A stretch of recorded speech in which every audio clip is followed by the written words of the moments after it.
முகத்தை இங்கே காட்டாதீர்கள். வாசு சசிகுமார் அவர்களே, நான் பேசுவதற்கு நேரம் போதாது. விதியை எண்ணி வீழ்ந்து கிடக்கும் வீரரெல்லாம் மாறணும். வேலை செஞ்சா உயர்வோம் என்ற விவரம் மண்டையில் ஏறணுமா? பாட்டு வண்டி போகாத ஊருக்கெல்லாம் தன் பாட்டு வண்டி அனுப்பினானே பட்டுக்கோட்டை என்கிற பாட்டுக்கோட்டை, அதை இலக்குவன் வாயிலாக சொன்னான். இலக்குவன் வாயிலாக சொன்னான். கடைசி செய்தி சொல்லுகிறான், உழைக்களத்திலே கிளம்புகிற நெருப்பு போல எனக்கு கோபம் வருகிறது அண்ணா. உதிக்கும் உலகில் உரு தீ என ஊதை பொங்க, கடுஞ்சினம் பொங்க.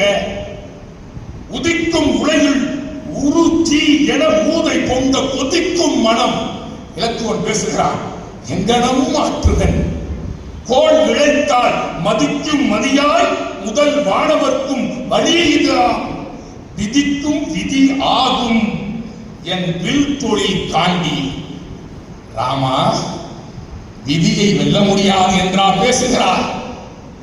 ஊழையும் முப்பக்கம் காண்பர் உலைவின்றி தாழாது உயற்றுவோர் என்ற வள்ளுவனுக்கு இலக்கணம் சொல்லுகிற ஒரு கதாபாத்திரமாக இலக்குவனை படைக்கிறான். ஊழ் வினையை ஆழ்வினையாய் மாற்றலாம் என்று இலக்குவன் பேசுவது இந்த சமுதாயத்திற்கு சொல்லுவது இல்லையா? எக்ஸாம்ல தோத்து போனாலே தற்கொலை பண்ணிக்கிறானே சார், சமூகம் சரியா இருக்கா? தற்கொலை பண்ணிக்கிற போறேன்னு ஒரு வாட்ஸ்அப்ல செய்தி போடுறேன், பக்கத்தில் இருக்கிற பதில் போடுறேன், ஹாப்பி ஜேர்னி மாப்பிள. இதுவா அந்த சமுதாயம்? நண்பர்களை சிந்தித்து பாருங்க. நட்பு எப்படி இருக்க வேண்டும்? கம்பன் சொல்கிறார், நட்பு எப்படி இருக்க வேண்டும்? புகழி போல நட்பு. தோழமைன்னு சொல்லிட்டானே யாராம. ஆழ நெடுந்திரை யாரு கிடந்தவர் போவாரோ, வேடு நெடும்படை கண்டு விளக்கிடு உள்ளாரோ, தோழமை என்றவர் சொல்லிய சொல்லொரு சொல்லன்றோ, ஏழமை வேடம் இறந்தில நின்றனை ஏசாரோ. பார்குலாம் செல்வன் இன்னை இங்கனம் பார்த்த கண்ணை ஈர்கிறான் கைவன் தான். கண்ணப்பன் கண்ணை பறித்ததை போல மரவுரி கடித்து காட்டிலே நிற்கிறாயே ராமா.